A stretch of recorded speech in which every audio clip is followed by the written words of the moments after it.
Got a good video for you today. Today I'm in Fort Lauderdale for a business meeting. Gonna check out some yachts, and then after that going to South Beach, Miami. Gonna go watch shopping at FD Journe, and then go to Tom Ford and do some shopping, and then hopefully out for a nice dinner. And let's check it out. Let's go see some yachts here in Fort Lauderdale. This is Fort Lauderdale beach area. Just a beautiful spot. So nice to see everybody out enjoying the weather. Finally warmed up a bit here. It's like 17 degrees now, so it's still a little chilly for Floridians, but beautiful for Canadians. Here we got the Norhaven 86 footer, brand new 2020 or newer. Really nice little cruiser. Another new boat over there for 2020. And here, of course, is the Gallant Lady, 172 footer, built for the man that brought all the Toyota dealerships here to North America. And he actually has two that are identical, so look just like this. And he built two of them. And you can kind of tell the two-story glass windows there are really cool on it. Looks like a Brunetti 120. Westport's new model, the 125.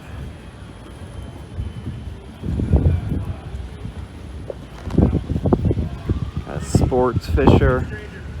Looks like an 80 to 90 footer. And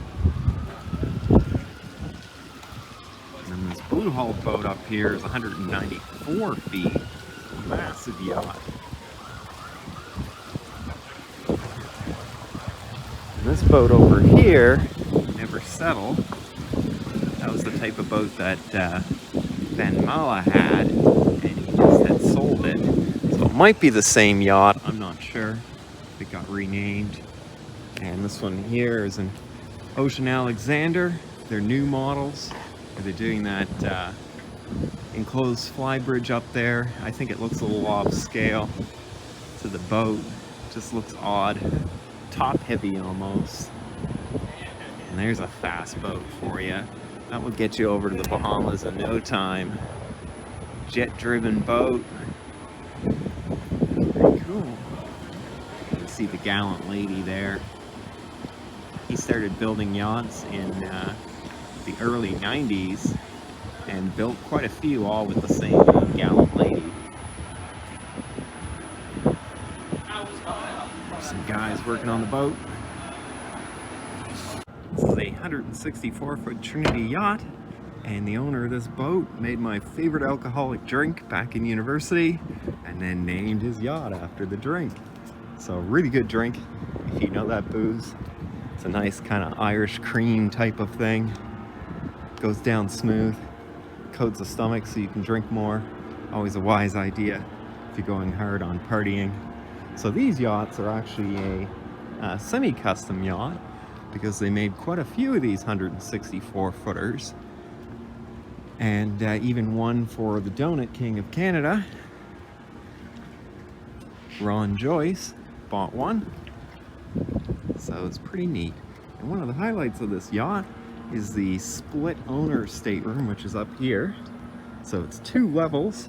So he's got a little living room area down here, and then a master bedroom up there with an amazing panoramic view.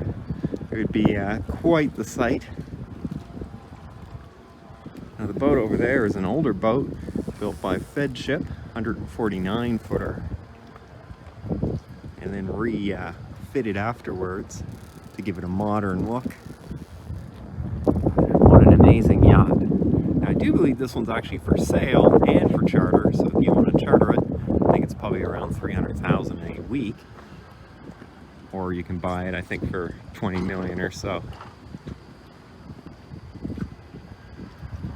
Picnic, the creek. So all these boats are, of course, registered in the Cayman Islands. You can tell by the flags, and that's to get around taxes, so they don't have to pay taxes on their boat. This one here is another Fed Ship, and Fed Ship is kind of the Rolls Royce of the sea, and they hold their value pretty well. Very well built boat. This one's huge. I don't know much about this one though. A big boat. I love the blue hulls. They always let the water kind of sparkle off the hull in a nice way. Here's the view coming into the Mahi Mar Club. The place to be, Fort Lauderdale, Florida. Down here you can see the 132-foot West Ship yacht owned by Andrew Hillier. And of course I was at his house there for a charity event about a month ago. Very nice man. And look at all the yachts. All the multi-millions of dollars, all in boats. This mansion over here is the clip art for Selling Tampa, a new show that's on Netflix, and it's really funny because the actual house is here in Fort Lauderdale, so I'm not sure why they used it for a Tampa Bay real estate show, but pretty comical. There's a gray hulled boat. You don't see that color used too often on the water. Right next to it is an Ocean Alexander. This one's an interesting model. It's got the enclosed pilot house, of course, up top, and then down here they have a beach club down there. So when they are at anchor, they take that tender off and open up those doors and have a nice little seating area in there, so you can watch the kids play and everything else. This one here is a really nice new model as well. Looks like they're repainting it, redoing it. A huge swim platform on that. Here is the Westport 130. This is one of the newer models, and of course we have an older model down that way, which I'll check out here in a second. But the new model just gives more room up on that flybridge area and a little more outdoor area, especially in the front of the boat on the bow and on the flybridge as well. So a little more spacious, but still 130 footer. Great charter yachts, and great yacht to buy because there's a lot of them on the market, so you can get a decent price for one, and they hold their value due to being able to charter, as well as being a great sized boat. This one here is more of a European styled yacht. I've never actually seen it in Florida before, so it is kind of neat to see it here. I think it was for sale not too long ago for about 3.5 million euros. And we got a Cherokee 80 by the looks of it. That's the kind of size yacht I want to buy. Love that size. I think it's perfect. Big enough for the whole family to really enjoy and have some space, but small enough that still feels like a boat, not a huge super yacht with crew. This is Black Sheep, which is a West Ship. I think one of their last yachts that they built before they had shut down their shipyard. Here's that Fed Ship 190 or 149 footer. Kind of interesting that they blacked out the roof liner there. This is a Brunetti. I think it's a 108 model. Very nice European built boat, Italian designed.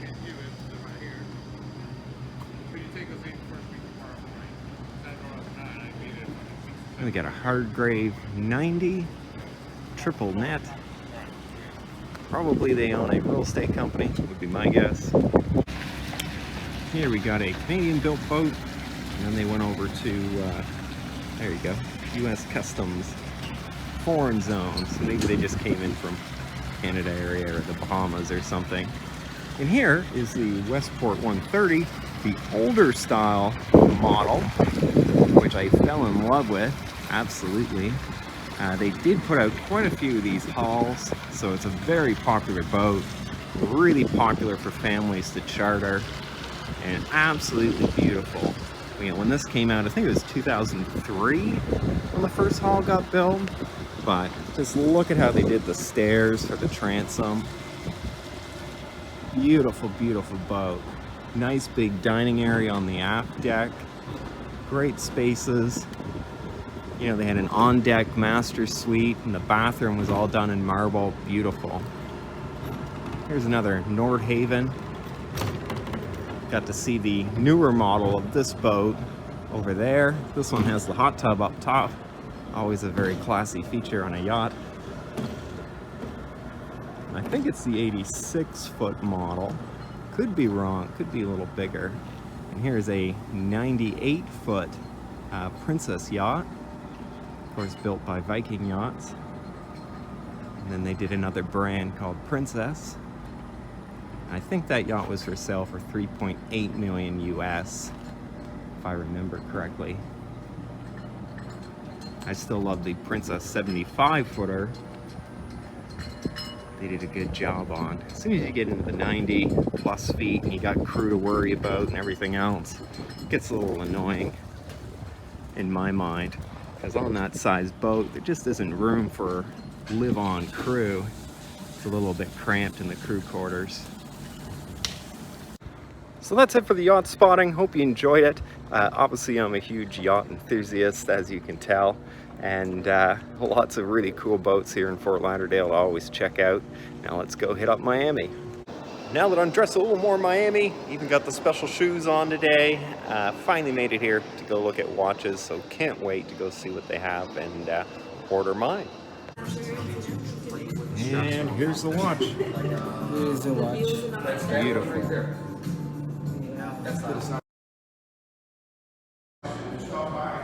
So let's take a peek. So it is a 3-year waiting list. Long, long time to wait.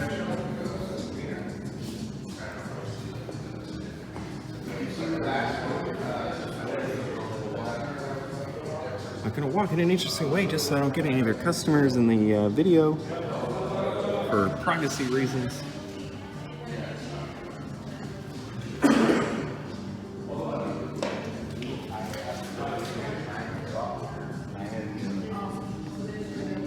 These are absolute masterpieces. Wow.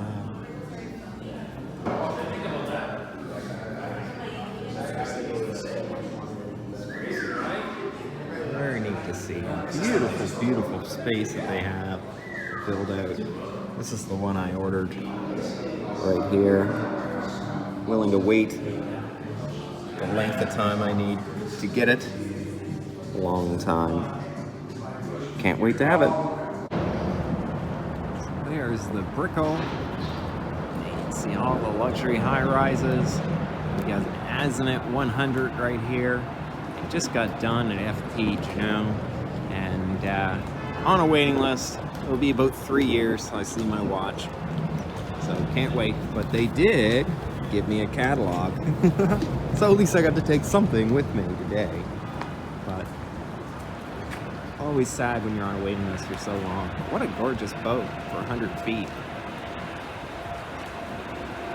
European style design. Nice boat. Just going to Tom Ford now, and found a whole shopping district I didn't even know existed here in Miami, and it is crazy. They got every massive, even Harry Winston jewelry. Oh yeah, check this. There's a good $500,000 necklace, if you want one. Oh, look at that emerald. Wow. That's probably closer to $1 million or two. Lots of nice cars. Seen a Lambo over there a second ago. There it is. So yeah, I was absolutely amazed. They got Louis Vuitton, Journe, all this cool stuff here. I mean, it is a shopper's heaven, I guess, for just about anyone. So I'm pretty excited. Let's go see what Tom Ford has today. So brand Stoco, I've researched so much about this brand. Never checked them out before, so since it's here, I'm gonna go take a peek at these watches. Maybe I won't have to wait 3 years for them. Finally made it to my destination, Tom Ford. We got Louis Vuitton right across the street. Pretty good neighborhood. Can't complain, and let's go in. There's Van Cleef, one of my favorite jewelers in the whole world. Some of their watches are just amazing, especially Midnight in Paris. All those watches are just fantastic. And look at the craftsmanship on their jewelry. definitely my favorite brand. This place is just amazing. Oh, there it is. There's the Midnight in Paris. Right there. The story behind this is that there's a female on one side of that bridge and the male on the other. And twice a day at midnight and at noon, they come together for a kiss, and the man has a rose to give to her. Wonderful love story. The watch is about 100,000 US. Absolutely love it. One of my favorites. And of course with Miami, you always got weird architecture and art forms everywhere. It's really cool to see. And I know I'll be going to some art parties here coming up because they have NFT art now going on. And there's a brand I know real well, Hublot. I have one of their watches already. One of my favorite watches to wear, for sure. And of course I'll window shop on this one too. One watch today is enough. But there's their Big Bane 44mm case with diamonds. Now, a lot of watch collectors do not like Hublot, but I personally love the style. They're more in your face, I guess, new money kind of watches, opposed to, you know, something more like Cartier or maybe a more established brand that way. But what a cool place. Absolutely in love with this shopping district. Made it to South Beach after shopping and gonna find a nice restaurant and go have some food. But absolutely love it here. The vibe is so cool and hip and happening and people everywhere. So really cool place to visit. So I can't wait to eat. Let's find a good restaurant. Now if you're ever in South Beach, make sure you go by this little tiny deli because they have these wonderful drinks like that you can drink down the street, and of course even have alcohol in them because you're allowed here. All the cool stucco buildings, quite the place. Found this restaurant for tonight. Gonna check it out, see how good the food is, but beautiful decor inside, right down the chandelier in that bar is just amazing. Let's hope the food tastes as good as this place looks. Got meat della, and this is the octopus. I felt like Mediterranean tonight, so hopefully this is gonna be tasting great. But so far, looks really good.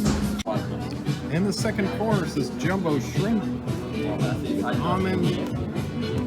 The octopus wasn't too bad. I think they put a little more spice than what I would have enjoyed on it because I do love the flavoring of octopus alone without over-spicing it. So the shrimp was amazing and a nice coconut batter around it, and the almonds just did it really good with that white sauce that was around it. I don't know what the sauce was, maybe some kind of a mayo-based kind of sauce to it, but very nice appetizer. And I don't know what I'm going to order next. Let's see. So on the left side we have olive tapenade. It's a mix of kalamata and green olives. We have the hummus, baba ganoush, and tzatziki on the right with cucumbers. Ah, perfect. See, I was wondering what they were. Thank you. All right, enjoy, sir. All right, final course. We got some chocolate and some Picasso ice cream. And chocolate, I forget what they call it anyways, but let's hope it tastes good. Gonna end the vlog there. I hope you enjoyed it as much as I did. Of course, I love watch shopping, so anytime I get to go to a place like FB Journe is a great day for me. And the food here was excellent. The dessert was wonderful. Kind of tasted like a Christmas chocolate, so it was very delicious. Highly recommend the place, and of course, all these places along South Beach are, you know, probably amazing places to go to. Definitely check out South Beach sometime. I hope you liked that video. Hit the like button if you did, or dislike button if you did not like the video. And if you're into FB Journe watches too, leave a comment below if you are collecting them. So anyways, I guess I'm on a waiting list for a long time for that one, but can't wait for a few years down the road to actually get that watch.